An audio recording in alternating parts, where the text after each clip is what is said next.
I did 3 years. Yeah. You know, they did 4. And you guys were locked up the whole time, right? The whole like time. You never got bond. We were in solitary confinement the whole fucking time. Wow. I did 3 years of solitary confinement in 40 different prisons. The nefarious thing about this whole situation is how easily somebody, like, that's life. The people who suffered more than we did was our families. Yeah. Right? Because they're out here fighting every day. My mom was crying every day. My wife was crying every day. And the people that did that to them, those people need to pay. I'm not here to play games. I'm not here to be the bigger person. They need to be put in jail.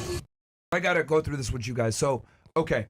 So, when were you guys indicted? Well, they were indicted in January of 21. They took a whole year to come pick me So, up. same with you guys. You guys got indicted basically, or arrest warrants filed just like Pat immediately. You guys are getting arrested. From what I the 21st. understand, the superseding indictments were like ready to go before they had any evidence against us at all. Yeah. Okay. Which is not legal from what I understand. So you get arrested where, in California or in Seattle? Okay. Yeah. Thank God. So you're there. Take us through that day. Like he looks like a Californian. Yeah. Take us through that day when they picked you up. Well, I was actually out with the boys at a meetup, and these idiot feds didn't know I wasn't home. So they kicked down my door. They threw flashbangs. They held my wife at gunpoint. Wow. Just massive. Like, I don't know how many agencies were involved, but we're talking, I mean, there was a tank in my front lawn. What? A tank? Well, they're like, right, you know, probably like spent their SWAT they tank. They sent their SRT probably. I had 2 tanks. Yeah. God damn, yeah, bro. They have these like. I mean, they broke in my door. There's flashbangs, like burn marks all over my carpet still to this day. Wow. And they held my wife at gunpoint, arrested her without reading her rights or Miranda rights or anything. She got arrested too? Well, detained her. Okay, so they put her in cuffs for hours. Okay. And we're interrogating her for passwords for my laptop. And so I get a call. I'm hanging out with the boys, right? Yeah. And hey, the FBI's here. And I was anticipating this. You know what I mean? So I was like, all right, cool. I was like, let me talk to the head agent. I talked to the guy. He's like super chill with me. You know what I mean? I'm like, hey man, what's going on? What am I being charged with? I'm not away right now. Oh, where are you? When are you going to be here? You know, just, hey, look, man, I'm coming, okay? I'm not, I'll turn myself in. I just need to know what's going on. What am I being charged with? Because at the time, I had no idea. There's no way that I would ever have thought that we would have ended up being charged with what we got charged with. Yeah. I'm thinking I might be in jail for like the weekend. They might try and question me and say, oh, fuck yourself. You know what I mean? Yeah. Like, I'm not talking to you lames. That didn't happen. Within the 4 years that I was locked up, in all of trial, I was never asked a single question by a single government anything. And I was, unlike Enrique, well, I guess. Oh, here we go.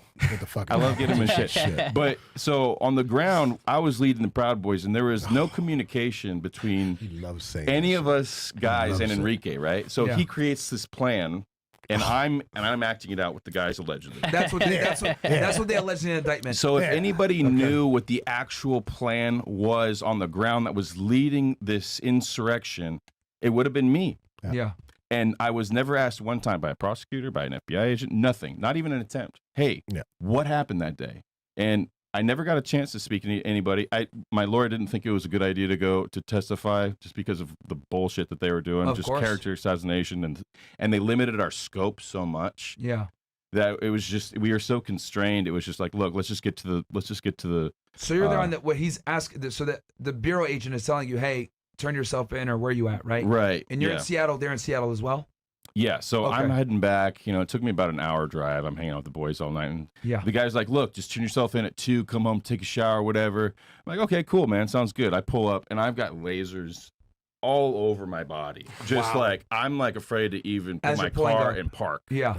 And they're all yelling at me, and I got rifles all on me. So you pull up, and then you as soon as you pull up, like your car I can surrounded. see my hands, I can see my chest. I'm just red dots. You're surrounded as soon as you show up. Yeah. And so I didn't move. I didn't even want to put the car in park because I'm like, I'm not going to move. And so finally the cop comes up to my window and like, hey man, you need to get out of the car. I'm like, I need to put the car in park. I'm not trying to run y'all over, and then you guys have a reason to shoot me. You know what I mean? Yeah, right. Yeah. Good thinking. And so he's like, "Okay, do it." So your foot is on the brake, just sitting there. Yeah, I'm not moving up an inch until they give me permission to put the car in park. And they cuff me. They bring me in the house. I kind of get in their face a little bit because I'm like, at this time we're really battling Antifa in the streets, and nothing's being done to them, and they're coming to my house and treating me like a terrorist. Yeah. And so I'm like, you guys do all this for us, and you don't even acknowledge that Antifa or these other entities exist. I mean, how many of these guys' doors you knocking down? You know what I mean? Never. None. Zero. BLM never gets arrested. Bro, it's ridiculous. They get medals. Well, Tim Kaine, right? The vice presidential candidate for Clinton. His son was in Antifa. Yeah. Well, it's certainly interesting, you know, with all this money Doge is taking away from the funding, how many Antifa aren't showing up lately. We did a last week we did a presser in DC to announce that we're suing the DOJ for violation of civil rights plus. Yeah, sure. All the things. If we had like 3 screamers there. You know, some people with bullhorns. We had like 3 banshees, like 3 liberal, Antifa people talking shit. Liberal, crusty white women that are like, of course, 4'9". Yeah, no problem. I got no problem. If we would have done that back in 2020 or 2019, we would have had like hundreds of Antifa. So it's kind of like we just got pardoned, and we came out into like this crazy multiverse that we didn't expect that you guys built. You know, we were locked in, that you guys built while we came out. The culture has shifted so much that shit isn't cool anymore. Yeah. Going out in the street and insulting Trump supporters isn't cool. I also want to thank my boys, right, for doing that, because I think that was a big portion of it. You know, every time they came out, we fought back. But the price that we paid, of course, right, was January 6th. I paid 22 years of my life. He paid 18. You paid a year. Joe Biggs paid 17. Zachary Real paid 15, and Dominic Pizzola paid 10. Those are my. And you would have got a lot more if it wasn't for Trump. Yeah, I mean, I would have been there right now if it wasn't for Trump. He saved my fucking life. He saved all of our lives. Yeah. And see, we would have rotted there. This is why I don't want anyone telling me it doesn't matter who you vote for. This is proof right here. It matters who you vote for. These innocent political prisoners would have still been in jail if Harris was president. It's a fact. I mean, this is a dating podcast and male self-improvement, but obviously when I saw what was going on in 2024, I was like, no, we got to get Trump in, man. Like, this is beyond just getting some bitches. Like, this is going to be very problematic if Kamala becomes president of the United States. And obviously, you know, we made sure to campaign and push and say, guys, you got to get out there and vote Republican and vote Trump. Well, so I'm glad that it worked out. And we were too big to rig, baby. Like, we won in a landslide. Exactly what I said. Which was great, you know. And I remember that night when that was the day that I was free, right? Trump pardoned me on January 20th, 2020. A lot of people don't know this. So he took his oath of office at noon, right? And everybody was waiting till 5 o'clock because that's when he was going to sign all the executive order and the pardon. So all you guys that were watching on TV, right? Everybody was like, okay, that's when he's going to sign the pardons. Bullshit. At 1:30 p.m., there was already emails and faxes from the administration to the Bureau of Prisons that told him, you better prepare to release these guys today. He said, and I'm going to quote him, I will release them in the first 9 minutes of my presidency. And that was 100% true. Promises made, promises kept. Have you talked to the president? No, I haven't. Gotcha. So back to you're there. They got you handcuffed at the house. They got you handcuffed at the house. What happened after that? Like, they just took you in, and you didn't. You obviously probably invoked your right to not speak to them, or I kind of just, I don't know. Yeah, I just had no experience with the feds prior to this at all, and so I'm thinking again that this is going to be one of those interrogation systems. Let's just get it over with, right? And it's just kind of going back to that time frame. It's just kind of wild. Like it really feels like we've been just in this long dream since we've gotten let out. 4 years. And thinking back on it, it's just like it's the mindset that I had was just so much different. And what I've learned from the feds, you know, these guys, you can't trust them, and they want to be your buddy. They want to, you know, hey, it's all good, bro. We understand. You know, we're just doing our job. It's called minimizing. That's what they do. Yeah. And you know what? I hear it from the marshals. I heard it from the COs. I've heard it from local police. And I'm just kind of sick of this. Hey, you understand, man? I'm just doing my job thing. Yeah, you should be fired. You should be, and you should feel a sense of guilt that you're cuffing up innocent people and taking them from their families. And a lot of people don't realize, like, the scope of this issue isn't just like us, you know, directly, specifically the guys who experience this head on. It's our families, it's our friends, it's our businesses that got shut down, and the employees that lost their jobs because of it, and their families. And like, this is a huge ripple effect of a problem that happened. And there's several thousand of people. There's only, I think, like 260 that were locked up, right? So I think there's less than 100 that are locked up since like day one. Like when we got arrested originally, I got arrested like early February 2nd. Again with the first thing. Number one. So you get arrested February 2nd. But okay. there's a lot of people that were going through this the entire time, and it's insane to me. And I think everybody else, if you really think about this, one man was our savior. We couldn't rely on anyone else. There was no other leader in our country.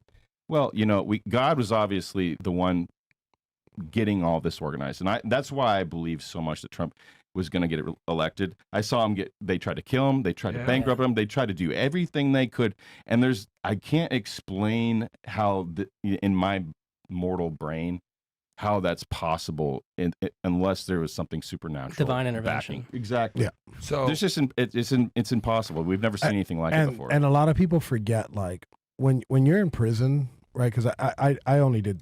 I don't want to say only, but I did 3 years. Yeah. They did 4. And you guys were locked up the whole time, right? The whole like time. You never got bond. We were in solitary confinement the whole fucking time. I did 3 years of solitary confinement in 40 different prisons. They had me on what's called diesel therapy. 40 different prisons? 40 different prisons. Wow. Prisons, county jails, and federal holdovers. Yeah. They do that to you so you won't be comfortable in one place, and you're it's solitary confinement. You're by your fucking self. No noise.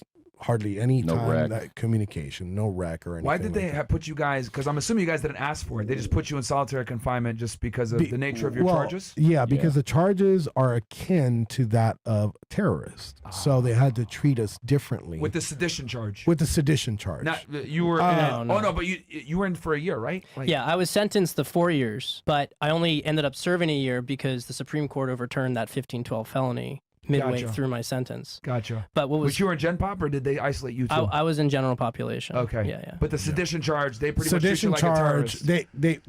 I was put in the same category, and they were too. We were put in the same category as El Chapo. Yeah. Right. Wow. The same method of transportation. Basically. Yes. Yeah. So I actually remember when we were in Alexandria, the plane bomber guy. He bombed a whole airplane over Africa and killed 300 and something people. Okay. He wasn't even at our level. Wow. When we came out of our cells, they had to shut down the entire floor. There couldn't be any more inmates out on the floor. So it was crazy. But this is what I was saying is you get used to that. Mm-hmm. One gets adapted. It's the nefarious thing about this whole situation is how easily somebody that's life, right? The people who suffered more than we did was our families. Yeah. Right? Because they're out here fighting every day. My mom was crying every day. My wife was crying every day. And the people that did that to them, those people need to pay. Yeah. And what I mean by they need to pay is I want accountability. Yeah. I want investigations. If we were to do investigations, we're going to find a crime. And if we find a crime, they need to be prosecuted. If they're prosecuted, they will be found guilty. And if they're found guilty, they need to be put in a concrete box exactly like we are. I'm not here to play games. I'm not here to be the bigger person. They need to be put in jail. Yeah. 100%. And I just wanted to add to what Enrique's saying. We're not asking for them to do what they did to us. They framed us for crimes. We know what they did. We want them just held accountable for the things that they actually did. This is not about playing their games. We just want justice, real justice. Yeah.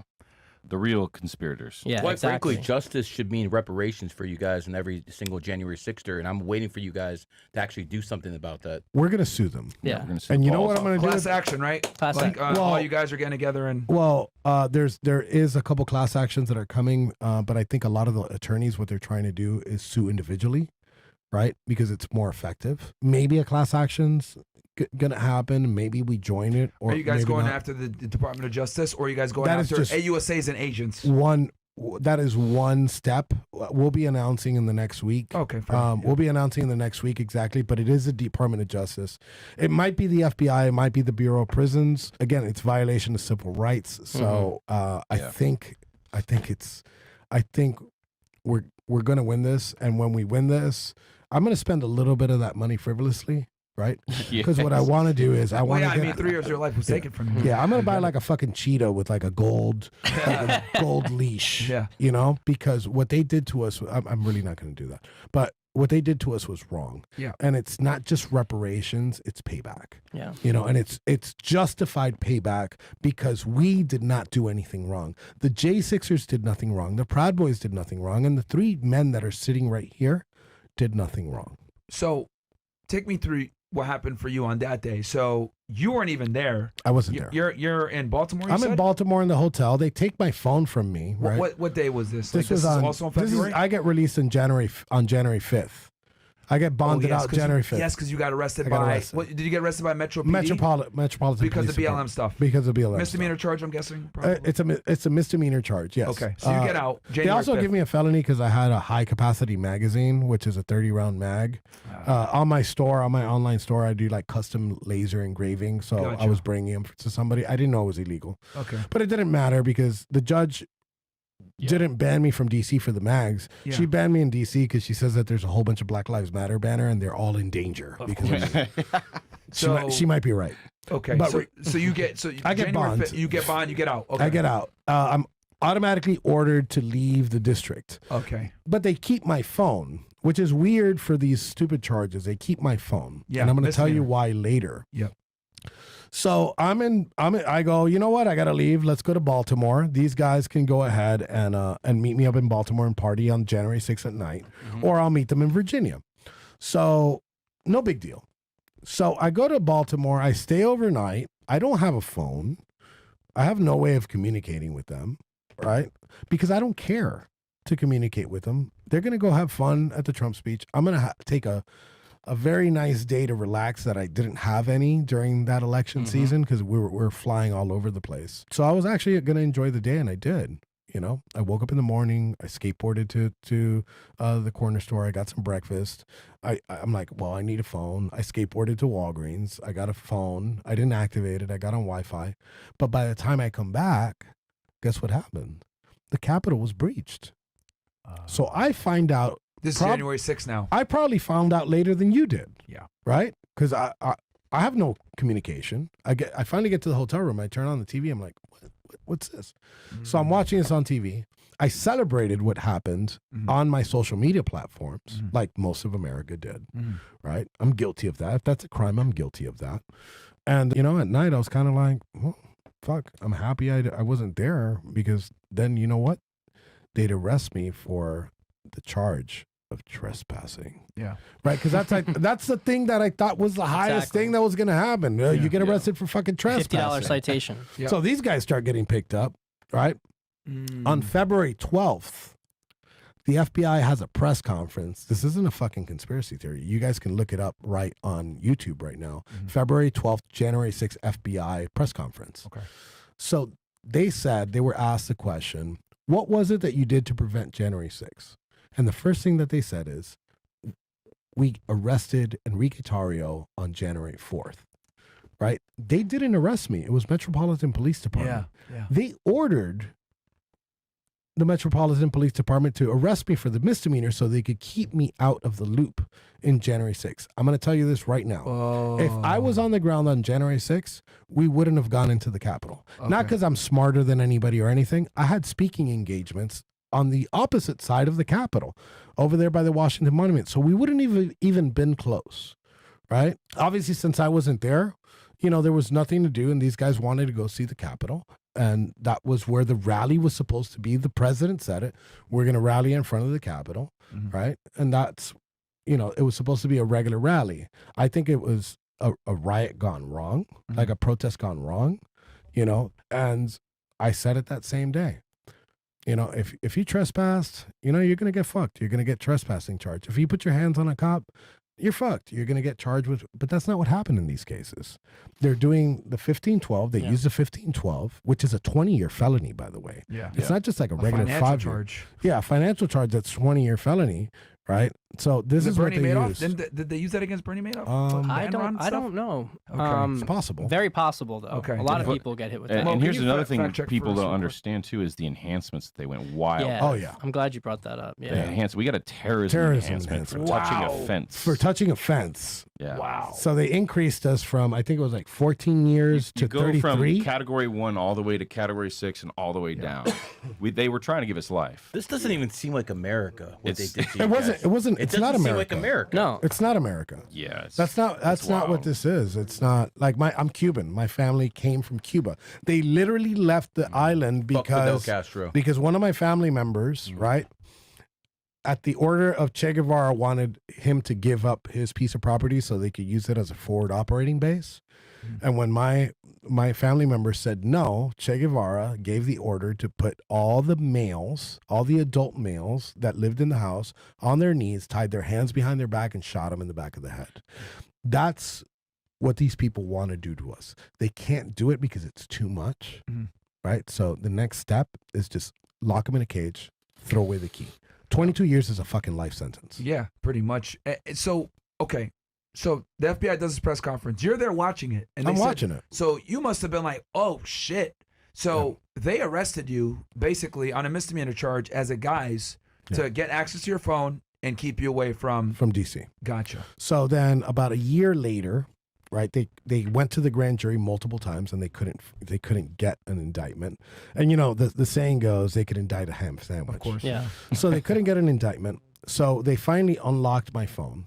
Right, they sent it to Israel to this company called Celebrite. Yes. And they- Celebrate. Yep. So they unlocked the phone, and It was an iPhone or? it was an iPhone. Yeah. That's why it took so long. Yeah, they're good. Yeah. So they went ahead and they found this document on my phone. You're not under arrest at this point, right? You're like the feds No. didn't pick you up yet, right? I'm just talking about their process to get. Yeah, this is what they did, but you hadn't been arrested yet. No. Okay. I didn't get arrested a year and 2 months later on March 8th of 2022. Okay, but So- meanwhile, all your buddies and Proud Boys are getting Everybody's arrested. there. I'm like fucking putting rallies together. I'm fucking doing fucking t-shirts. I'm Yeah. doing their fundraisers.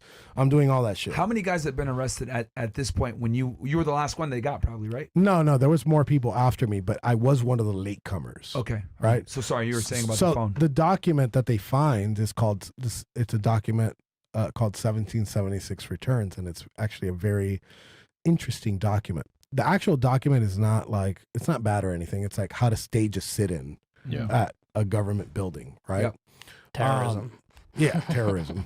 So by that alone, I should have been exonerated because there's no fucking way in the world. If I tell this man right here, if you look at his size, if I tell that man right here, and there's a whole bunch of them bigger than him in the group, and I tell them that we're going to go into a building and we're going to stage a sit-in, we're going to lock arms, and we're going to wait till cops pull Well, that's us a out. form of peaceful protest, though. They would kick me out. Yeah. That is a form of peaceful form of protest, peaceful but you're protest. not going to find a bunch of Proud Boys doing that cringe ass shit. Yeah. It's just not happening. yeah. So- Sorry. So they present Can't this do to the jury, the grand jury. They're like, look what we found on his phone. Okay. This It's what document, they used to get you indicted. Okay. right?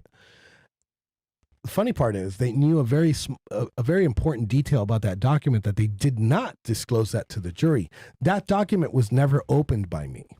It was sent to me on Telegram, which at the very moment that my phone was frozen in time, which was January 4th, I had 1.2 million unread messages on my Telegram alone.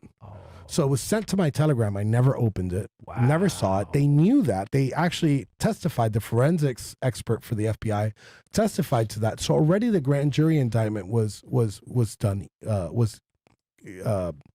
picked up illegally. Yeah. And just so the audience understands, guys, with the grand jury, it's just them presenting their case for probable cause. There's no defense. Yeah, There's no defense at all. It's the agent and the AUSA in there talking to a grand jury. We want probable cause. This we found. It's not a real jury, and the defense can't do anything. Like this is how they get charged. So they use that as evidence to indict you. Yes.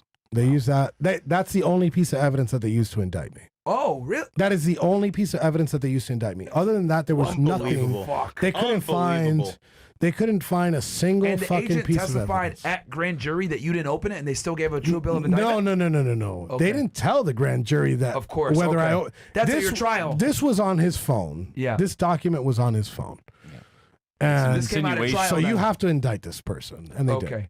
So at trial is when that agent finally came out and said he never opened He it. never opened it. Their forensics expert said. So like you're already arresting me under false pretenses. Yeah. Wow. And then before trial, they went ahead and they gave me a sweetheart deal. They offered me a sweetheart deal too. What'd they offer you? They offered me if I turned on the well, wait, before I tell you that.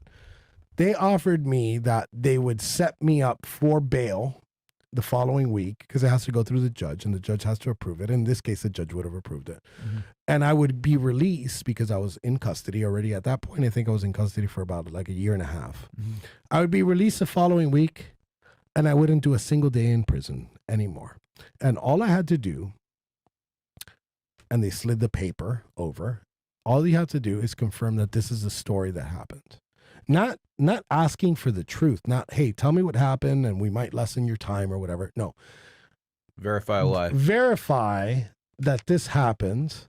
Testify against the president of the 45th president of the United States and the next president of this country. And you won't have to do a day in jail. You can go out next week and you could be with your family and everything will be over. Everything's peachy. So let me make sure I have this right. So they gave you, the plea agreement basically was confirm the statement of facts, right, that they presented. Yes. And then be a government witness against Donald Trump. Let me guess, an insurrection case, Jack Smith? An insurrection case, yes. Yeah. Now, at this point, because if I'm not mistaken, that insurrection case by Jack Smith was the last indictment. Had they indicted Trump for that yet? They hadn't indicted Trump for that yet. So it wasn't Jack Smith's team. It was another team of attorneys that was also present, right? AUSA's present. You were probably that deal that they gave you, you were probably one of the first people in America to know that they were going to indict the president for January 6th. I pretty much after that encounter, I knew that it was inevitable. Gotcha. Right? Wow. I knew it was inevitable. So I told them to go fuck themselves. I told them to kick rocks. And because of that, is why I got 22 years. Wow. Yeah, you really undermined their case against Trump. Yeah, big time. We wore them the hell out. Because if you read the indictment, that's awesome though. If you read the Jack Smith indictment, right? If you read the Jack Smith indictment, I read it. It was defrauding the United States government. They technically didn't. They didn't indict him for January 6th. Yeah. Right. What they indicted him for was documents. That's why they used the 1512 altering documents. Everything leading up from the election all the way to January 6th. So it wasn't about what the insurrection, right? It was about the documents because they wanted a nice and tidy indictment for a sitting president, which it was sloppy as shit anyways. But it's better than saying, well, he caused the insurrection and he's responsible, because that's a bridge too far. They actually had to try to make it believable and it wasn't believable at all. Yeah. But if I would have turned on the president, right, I'd be home free. Wow. And Kamala Harris would probably be. We were the bridge that they needed, I think, to prove. So, did you also get this plea deal as well? No, like I said, president? Okay. No interaction, no questions, nothing. So after the day you got arrested, they didn't even Mirandize you. They didn't ask any questions. They came to the number one. Yeah. Because in my head, I'm thinking like you're a higher up guy. Like no one tried to interview you at all. None of the FBI agents. They just took you right to jail. Yep, they took me right to jail, and I found out what my charges were, and I was super surprised about that. And you know what that tells me?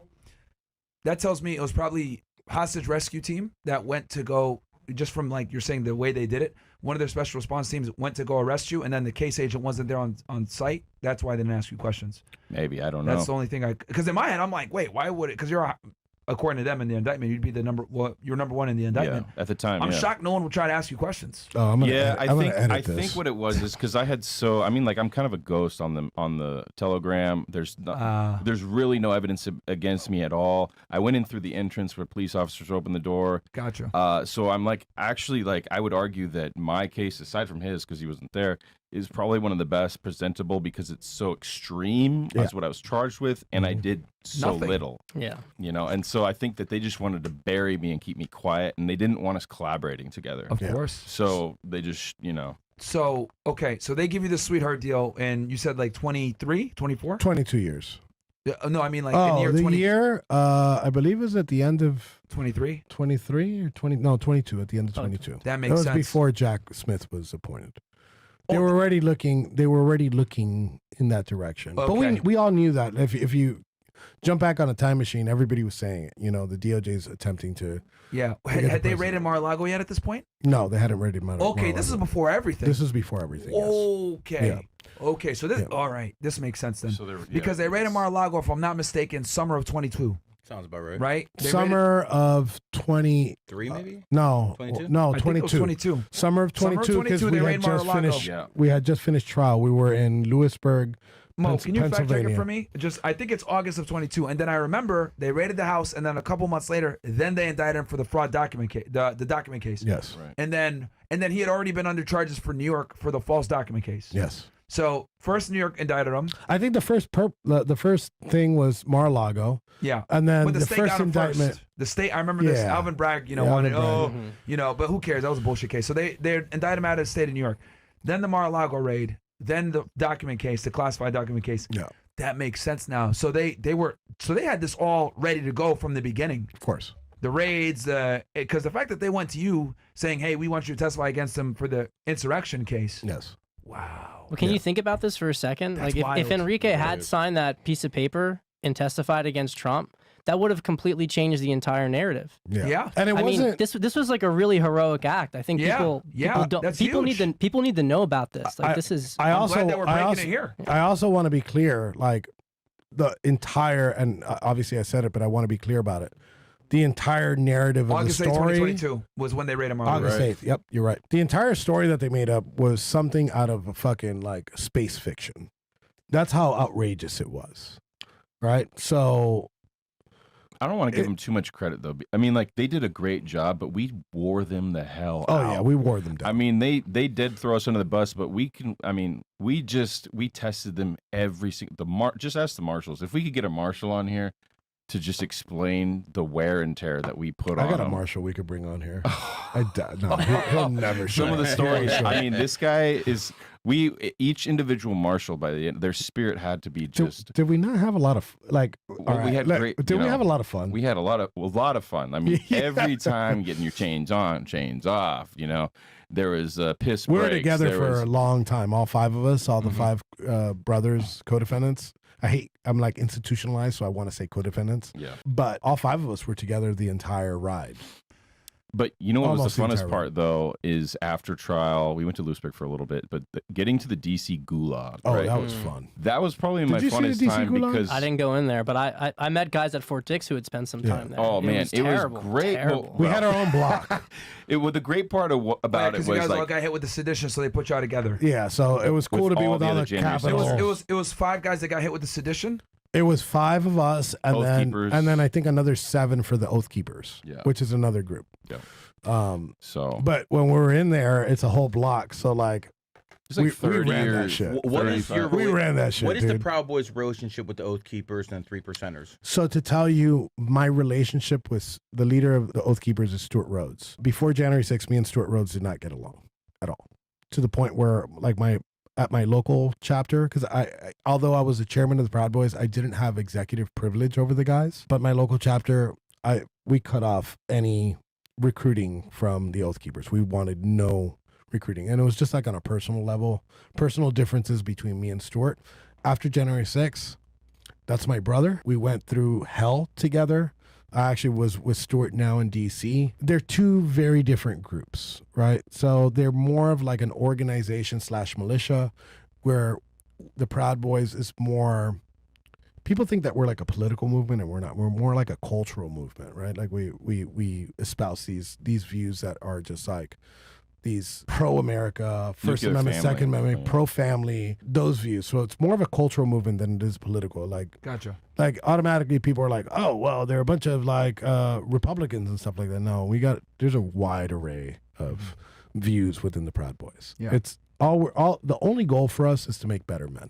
And then it all starts locally. You know, it all starts locally. For me, it starts locally, and also for him, starts locally here in Miami. My Villain City chapter is my everything. You know, his Vice City chapter here in Miami is his everything.